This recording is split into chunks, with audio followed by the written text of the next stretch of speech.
Continue our discussion, our talk on relationships. We started last week talking about relationships, and come to find out relationships are everywhere. I mean, they're in our schools, they're in our job, they're in our homes, they're in every place that we go. Relationships exist. And so in the next couple of weeks, we're going to talk about relationships and different aspects of relationships. And as families, the thing that the enemy, the devil, wants to do the most in your life is to destroy your family. All right, so we're going to talk about some safeguards, some rails, some guardrails on the side of the road to let you know kind of when you have edged over too far, or where the danger areas are. We're going to talk about those a little bit. And so a lot of times we talk about communication, and there are two types of communication. There's verbal communication, and there's nonverbal communication. We're all familiar with both aspects of both of those, right? Because some of us communicate a lot by what we say. And then there are others of us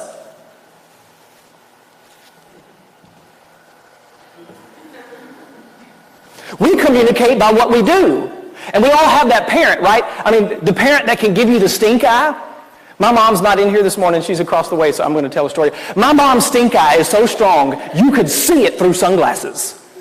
I mean, non-verbally, she could communicate that you're going to get a whooping when you get home, okay? We didn't call them smacks. We didn't have timeout. You didn't sit in the corner. You got beat at my house. And that nonverbal communication, man, her nonverbal game was strong, and she'd raise that eyebrow, and you knew it wasn't going to be good when you got home. Last week, we kicked off our discussion by talking about how the marriage ceremony mirrors the covenant that God makes with us.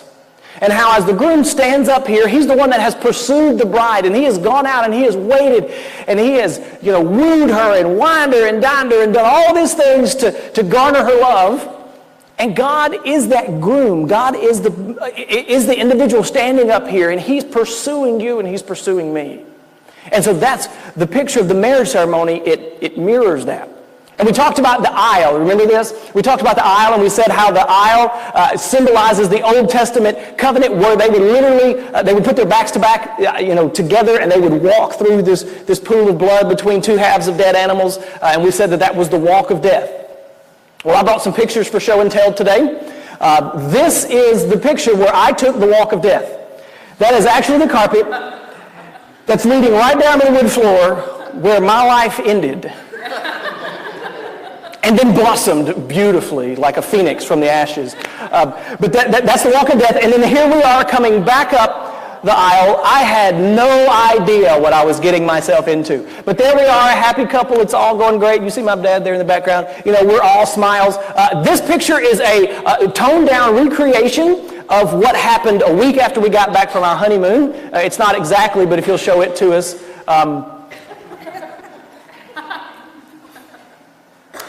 We'd been married about a week. We had some friends over. We decided to play Monopoly. It ended much worse than this, but this is a toned-down recreation. So we'd been married a week, and all of a sudden we knew we had work to do. Because apparently in the Cheryl Shannon household, they didn't teach you that it's okay to play Monopoly.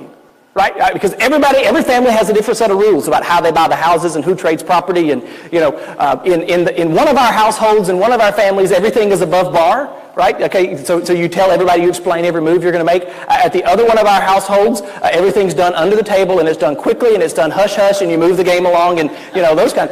And so when one of us, not going to say who, thought they were being cheated in the game by another one of us, I won't indicate who they are, but it ended not good. And so we had this problem. And what it boiled down to was communication. And so that's what we want to talk about today. We'll talk about the topic of, can you hear me now? Because there's words that you can say, and then there's body language, ladies, that you can say everything's fine, but the rest of the world knows you're lying. And so we're going to talk about how to communicate and how to work through that. When we first got married, one of the things Stacy would ask me when I would have a day off from work is, what are you going to do today? And so I would start rattling off a list of things I needed to do today. Well, I'm going to get the oil changed, and I'm going to do this with the car, and then I've got to go over here and take care of this. And her face would just be really not happy.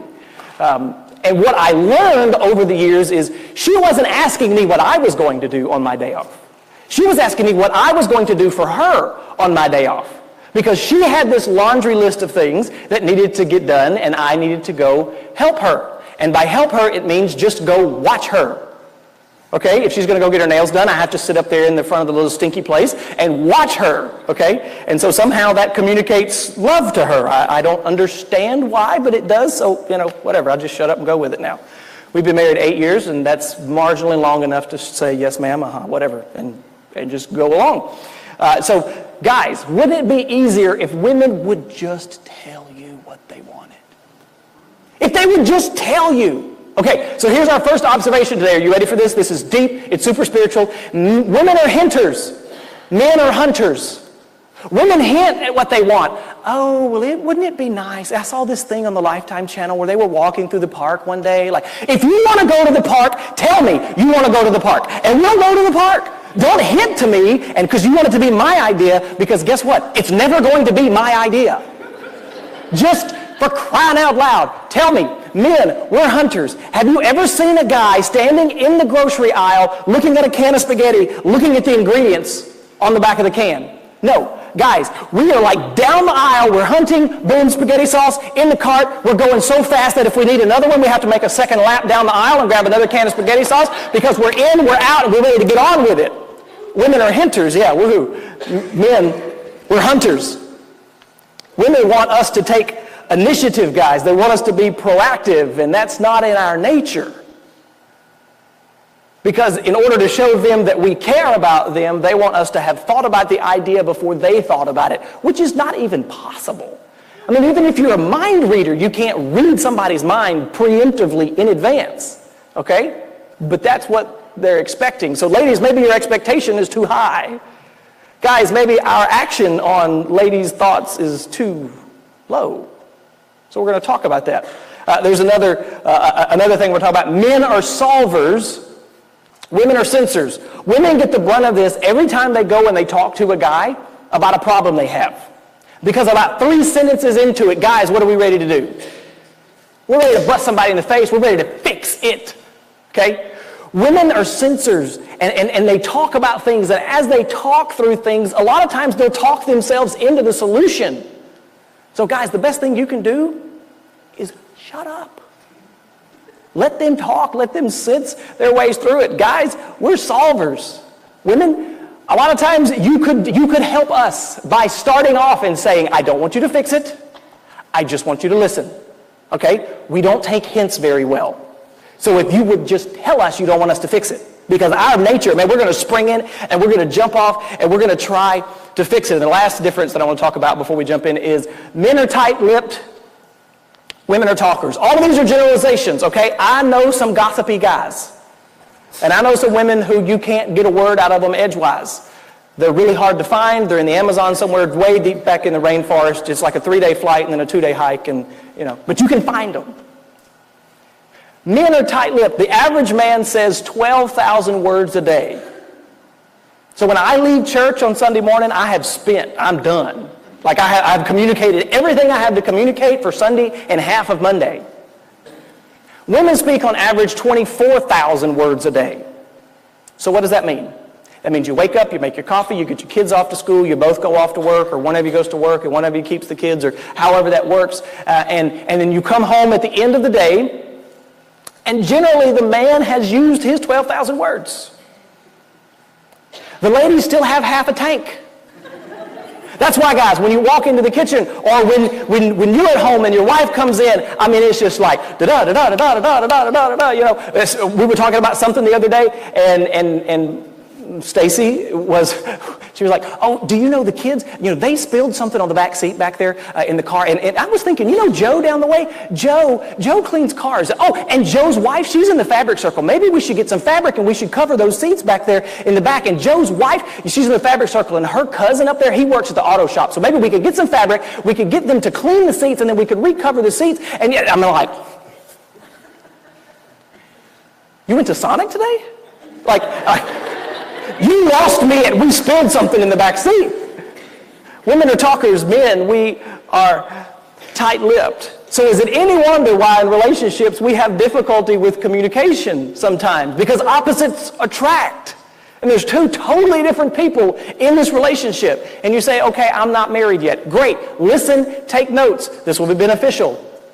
If you're dating, you could practice. But from the very beginning, communication has been important. Look at what Genesis says in Genesis 1:3. It said, and God said, let there be light. And there was light. So from the very beginning, God used communication to create something. So do you want to create a better marriage? Do you want to create something in your home that engenders more peace? Then we have to start with communication. We have to start by speaking positive things. This isn't a health and wealth gospel. Stretch your hand towards the television and mail me a check and it'll all be good. This is speaking. We all know there are those incendiary things that you can say in a relationship. Okay? And most of us, we walk around with them in our back pocket, waiting for a fight, and then we just start lobbing them. I mean, we've been baking them up. We've got these zingers that we've been working on for a month, waiting for just the argument to bring them out. And then we just start chunking them and start throwing them. And you can tear down a relationship with words. In the same way, you can build up a relationship. God created everything that we see with our physical eyes just by speaking, by communicating, by speaking it into existence. Psalms 33, verse 9. It says, for he spoke and it came to be. He commanded it and it stood firm. God used verbal communication to form our known world. And God communicates and creates things from nothingness. So communication is a powerful, powerful thing. But it's a powerful thing for good, and it's a powerful thing for bad. Because the same word that can be spoken to build someone up is the same mouth that can speak a word that can launch a nuclear weapon and destroy a country. So there's life and death in the power of your words. When we first moved back a year or so ago, 2 years ago, the end of this month, 2 whole years ago, we started a landscaping business. This isn't a plug. I'm not trying to get more yards. I don't want to mow your yard. This is not that. But we started a landscaping business, and I started passing out flyers on doors. And I'm cheap. There's no other word for it. I'm just cheap. And so I didn't have a radio or anything. So I walked around for about 3 months, 10 hours a day, with no radio, no podcast, no earbuds, no nothing. I almost drove myself crazy. Because we're wired for communication. We're wired for input. We're wired to be able to talk to somebody or have somebody talk to us. And so in order to save my sanity, I bought a radio that I could wear on my head. And so we're wired. God wired us for communication. One more funny story that we realized this week. I say all this to say because I'm a fellow communication struggler.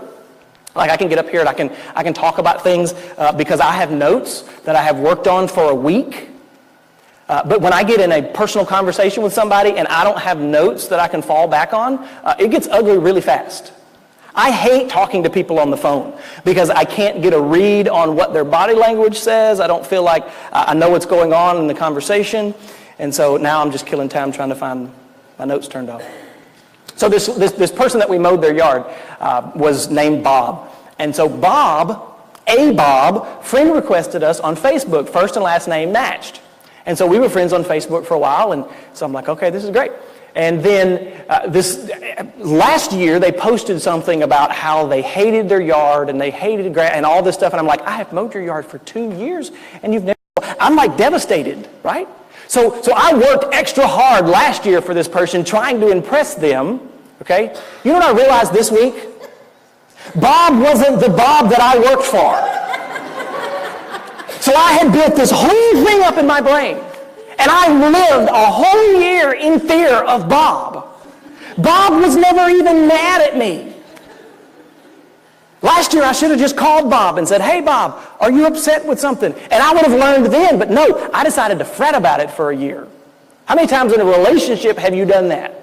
There's been some miscommunication, and we build this thing up in our brain, in our mind, and then it just becomes a hindrance to us for a long, long time. And then you finally discover, wait a minute, I have been living in fear of this, or I have been living, under the wrong impression because that's either not what they said, not what they meant, or not what they were trying to communicate.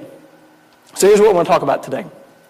And this is the big thing. Number one, we have to have the will to communicate.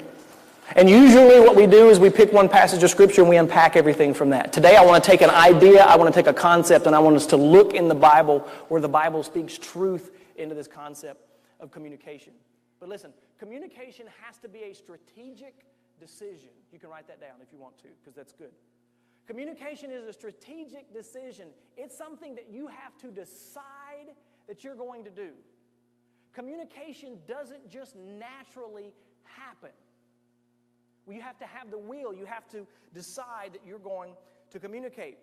Sometimes you just get tired of talking to somebody in a relationship because you have one spouse that just talks all the time and you have one spouse that never will say anything, and eventually you both just give up. You just get to the point where we're not going to be able to work this out, and you wash your hands of it and you step back. I am that guy. Not necessarily in my marriage, but in business relationships, I have ruined more friendships and more business relationships because I will just take from people, and I won't say anything because I don't want to hurt anybody's feelings, I don't want to offend them, and I'll just kind of internalize it, and then it gets so bad, I just blow up and walk away, and that's the end of it. And I have ruined more relationships doing that. And you can do the same thing in your home. There can be things that happen, and there can be struggles that we face that unless we talk about them, they're kind of like, throwing more dynamite in a pile, and eventually that pile catches fire, and then there's no stopping it. There's no putting it out. So we have to have the will to communicate. Do you remember Moses in the Old Testament? Moses was the one that God picked out to lead the children of Israel out of slavery, out of Egypt. And so God goes to Moses in the butane bush, in the burning bush, the bush that doesn't burn up. It's just got fire and it's burning there. And God speaks to him and says, I want you to go to Pharaoh and tell him this. Tell him to let my people go. And then Moses, who's got this audible voice from God to tell him what to do, he says this. Look at what he says. In Exodus 4:10, Moses said to the Lord, pardon your servant, Lord. Okay, God, I'm sorry, but I have never been eloquent, neither in the past nor since you've spoken to your servant. I'm slow of speech and of tongue. And the Lord said to him, who gave human beings their mouth? Who makes them deaf or mute? Or who gives them sight? Or who makes them blind? Is it not I, the Lord? So now go, and I will help you speak and teach you what to say.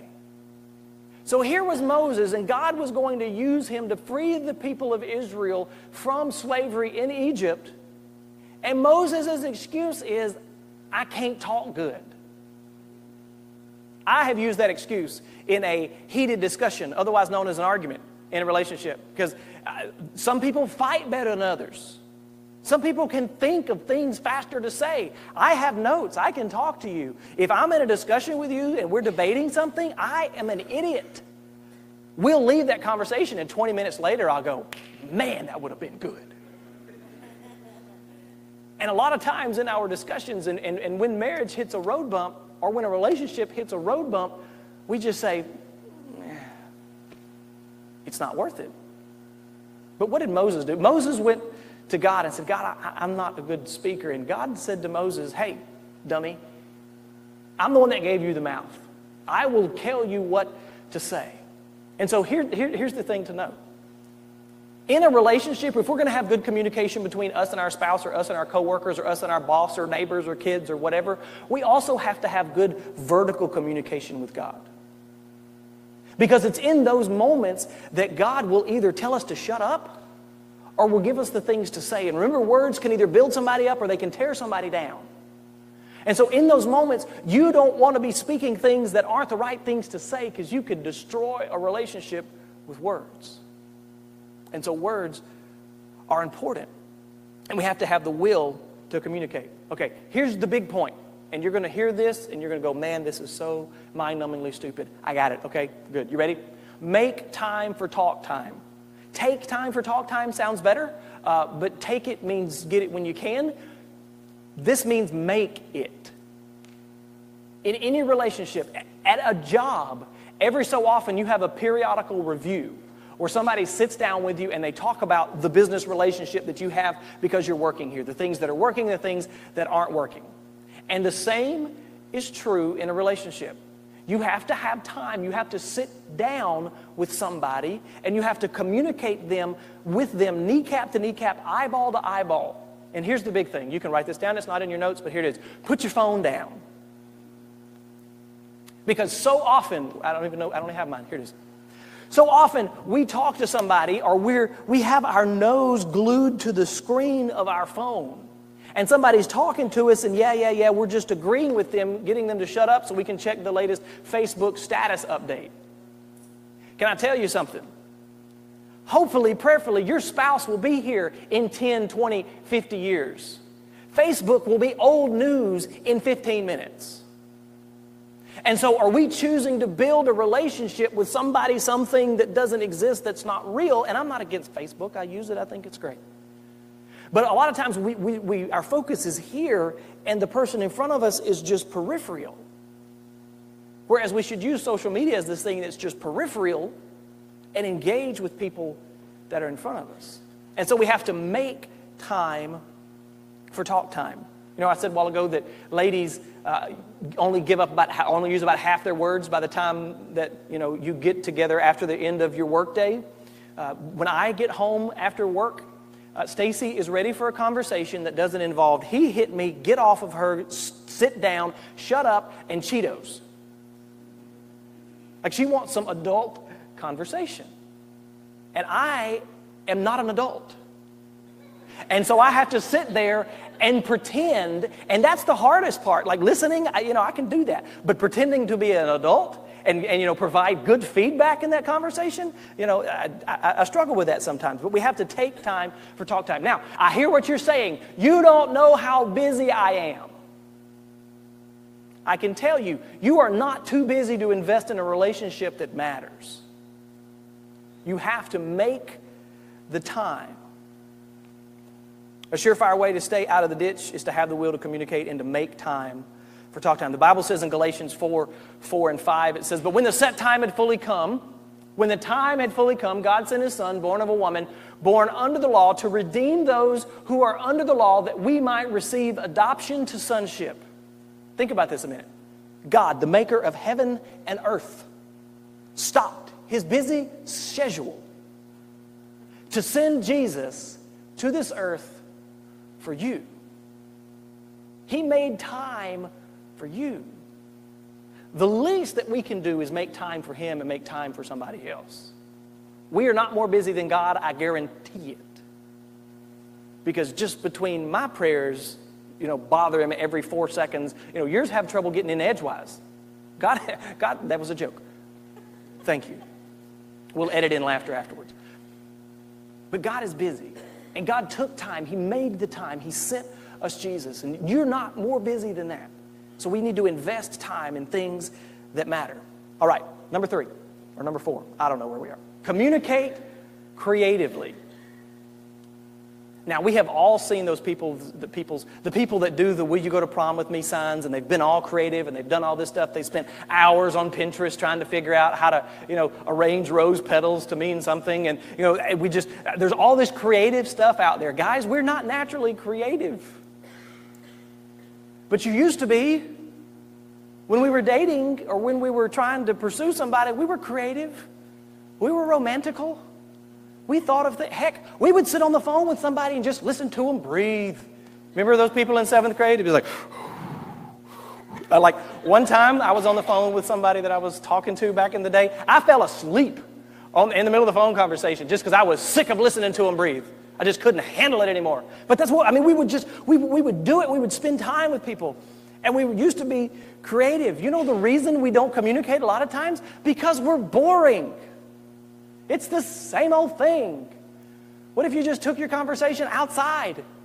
Not the yelling kind of conversation, but you just took your regular conversation out. You did something to change it up so it wasn't the same thing and the same people in the same place at the same time all the time. In the book, The 5 Love Languages, he writes that there are 5 different types of ways that people receive and accept love. Now, I argue with this because sarcasm didn't make the list. But if you really want me to know that you love me, be sarcastic. Anyway, that's probably bad. It's probably a sin. It's in hesitation somewhere, but it's there. He writes this. 5 love languages, words of affirmation, speaking something positive to somebody. Okay? Ladies, let me give you a hint. Most guys, it's this. We want you to tell us how awesome we are. Even if we're terrible. Lie to us, it makes us feel good. Acts of service. People liking doing things for people. Receiving gifts. They like to get things. They like to give things. Quality time. Just sitting on the couch. And in our house, we have 2 couches. And I've learned quality time does not include a person on each couch.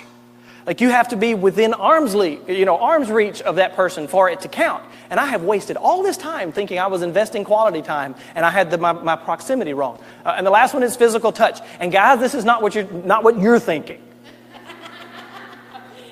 This is just like, let me put my arm around you, baby, and let you know that I still love you. Okay? We're not going to go there.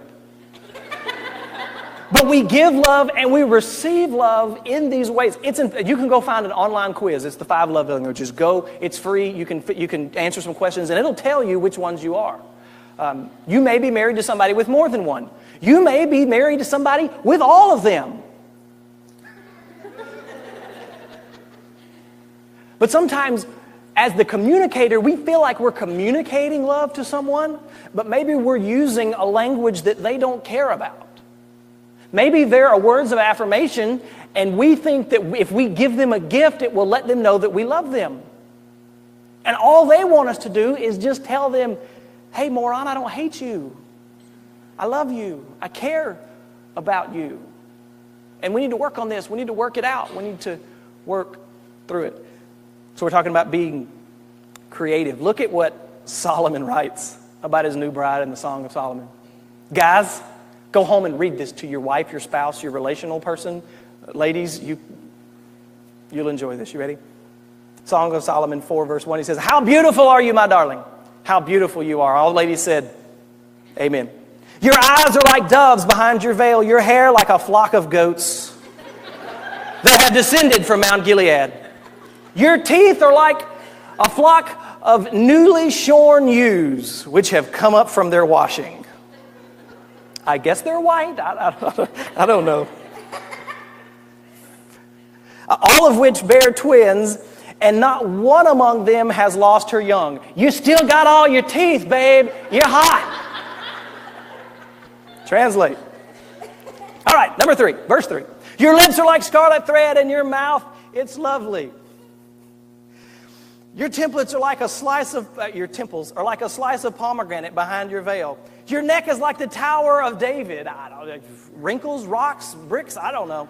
Built with rows of stones on which are hung 1,000 shields. All the round shields of the mighty men. These are probably all the men that she'd conquered to this point. Like beat up and destroyed and steamrolled and all that kind of stuff. And so hang 1,000 shields of all the warriors. Verse 5, your breasts are like 2. We're going to stop. But you can go home and read the rest of this. It's exciting. It will change your life. But guys, next time your wife says, oh, honey, you're just not creative, pull out Song of Solomon and just start reading. Honey, you look like a bunch of goats. You got a pretty mouth. Now, that's some imagination, okay? You can think of creative things to do that don't cost money, but they require some work. Say work. Relationships are work. If they were easy, everybody would do it.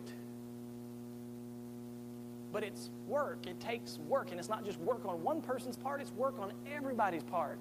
Because you have to be willing to communicate. You have to take time, make time to talk, to communicate. And then you have to communicate creatively. We need to learn how to invest in each other. And the last thing, we need to communicate praise regularly. How good does it make you feel when somebody says something positive about you? Ladies, you're out to dinner you're on a double date, or I don't know if people still do that or not, but you're out with people and you're sitting there, and what does it do to you to have your husband say something nice about you and not rib you or not zazz you in front of, I don't know if that's a word either that people use, but like make fun of you in front of their friends. It goes the other way, ladies. Guys like to hear some positive things said about us. Every now and again, it's kind of like a peacock. A peacock doesn't look like much. But when a peacock struts his feathers, he's like, hello, how you doing? And when we hear those positive words, man, it makes us fluff up. Our self-esteem and our self-worth just soars. Proverbs 31:28, we read this. This is, let me tell you where this comes from. This is an excerpt from the Proverbs 31 woman, okay? And it's Proverbs 31, it's in the Bible, and it talks about a godly woman and all the things that this godly woman accomplishes in her day and in her life. And so look at what Proverbs 31:28 says. We read, her children arise and they call her blessed. Her husband also praises her. And the ladies said, amen, right? They arise. From the first thing when they get up in the morning, they speak something positive. They communicate something positive. Like, thanks, honey, you didn't kick me in the face last night. Like, anybody ever slept with their kids in the bed? Like, you wake up with a heel right here, and you're like, where did this come from? Get away from me. Who are you? Where are your parents? You could communicate something positive, arise when they get out of bed. Look at what verse 31 says, Proverbs 31:31. It says, give her the reward she has earned and let her works bring her praise at the city gate. Now, back in the day, at the city gate was the place where they did politics and they did all of their commerce, and they had the law, and they just had people stood around and chit-chatted. Okay? They did it at the city gates. And so, ladies, what does it do when somebody speaks something positive about you in front of somebody else? Guys, it's the same way. All of this works the opposite direction. So we need to learn to communicate praise regularly. And this is the last thing. And I had my sermon all buttoned up, ready to go. It was good. And Stacy said, you forgot something. And it was this. Obviously my strong suit. But we have to communicate by listening. And it's not with our face in our phone and just we have an open ear, but be actively engaged. James 1:19 says, my dear brothers and sisters, take note of this. Everyone should be quick to listen, slow to speak, and slow to become angry. Most of us have these adjectives backwards. We live our life like everyone should be slow to listen, quick to speak, and even quicker to become angry. And the Bible says the opposite should be true. We should be quick to listen. Because in listening, we can understand what the problem is. And a lot of times, guys, they don't want us to fix it. They just want us to listen. Ladies, the same thing's true, too, for you. Guys, when we're processing things out loud to ladies, we don't want you to tell us the 4 wrong turns that we made on the way trying to get to Chick-fil-A, okay? Shh. We'll get there eventually. Maybe. One day. We need to be quick to listen, slow to speak, and slow to become angry. So what are some ways that you can be quick to listen and show that you're listening? Number 1, pay attention. Now, I know, earth-shattering, right? Okay, so here's what I mean by pay attention. Put your phone down. Number 2, show that you are listening. Appropriate body language is important when you're listening to somebody. And also put your phone down. Okay? If we're having a conversation like this, you can pretty much bet either I'm not interested or I'm not hearing what you say or both. Or you can have a conversation like this or like this, and you can tell that the other person on the other end of that conversation is not listening. All right? So you have to take your bad face off and you just smile and listen. And then the other person has some time to talk while you listen. All right? I know, this is really deep, isn't it? I mean, it's just really hard to understand. But we need to talk about it because the Bible addresses it and it makes a difference in our life. Number 3, provide feedback. Guys, this is worth the price of admission. The golden question right here. If you will just ask this question at some point in a conversation, how do you feel about that? Let them talk. You ask this question and then shut up again. Gold. This will save you from all kinds of bad things that you will wake up to in the morning. How do you feel about that? Because women are censors, right? Guys, we're just, go out, kill it, drag it back, we're done. And, ladies want to process. So how do you feel about that? Number 4, defer judgment. Stop trying to fix everybody else's world. You got enough problems in your own world to worry about. All right? Number 5, respond appropriately. Never is an explosion in a household appropriate. All right? And while we're here, we're going to talk about this next week when we talk about conflict. Yay, conflict. We're going to talk about it next week. Never lob the D word in an argument. Well, I want a divorce. I'm going to leave you because you're ugly. Or I don't like this. Or you have made me so angry, I'm going to slash your tires and then we're done. Okay? There are people that just go nuclear every time there's an argument, every time there's a discussion. All right? That's something that you take off the table. All right? We're in this together. We're going to stick it out, or one of us will kill the other one. Those are the two options here. All right? So you can't just lob these, I'm leaving, or I'm going out for Chinese food, I'll be back in a month. None of that kind of stuff in a discussion or in an argument. I know this is simple, but profound, because when we realize we can escalate or de-escalate a situation by our words. Some of us can escalate or de-escalate a situation by our body language, by our tone. Some of us, it just takes the eyebrow, right? And guys, this is stuff that we all know from years of in-depth research and sleeping on the couch.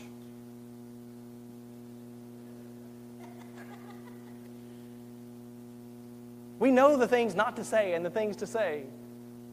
And so what if we began to communicate in a way that somebody could understand, our spouse could understand that we're trying to communicate that we love them and that we care for them. So today, here's our response. Mr. Kelly, come on. Our response just is, you know what? We're about putting tools in the toolbox that you can use when you leave here today. All right? So here's our response. We're not going to do a song. We're not going to do anything like that. But our response today is, when we leave here, we need to consider practicing some of the things that we've talked about today. Because it will change our life. It will change our marriage. It will change our relationships. Not just in our marriage. It will change the relationships with your coworkers. And it'll change the relationships with your neighbors and with your kids. I mean, we have a child that, there are certain things you can say that will immediately escalate a situation. And so in those moments, we have to decide, are we going to escalate this or are we going to de-escalate it? Now, how long do we want to fight this? And in our relationship, it's the same thing. Are we going to escalate it or are we going to de-escalate it? All right? So today the challenge is we put tools in the toolbox. Now when we leave today, let's use them this week. All right, I'm going to pray for us and Kelly's going to come up. Father, thank you. Thank you that you took time out of your busy schedule, Lord, to send us Jesus. And that by the greatest way possible, Father, you communicated your love for us, with us, through him. Lord, today if there's somebody here that doesn't know you, my prayer is that they will find one of us after the service today, God, and they will, Father, they would respond to the call of you knocking on their heart. Lord, because we have to have that relationship first right, or the rest of them don't work out.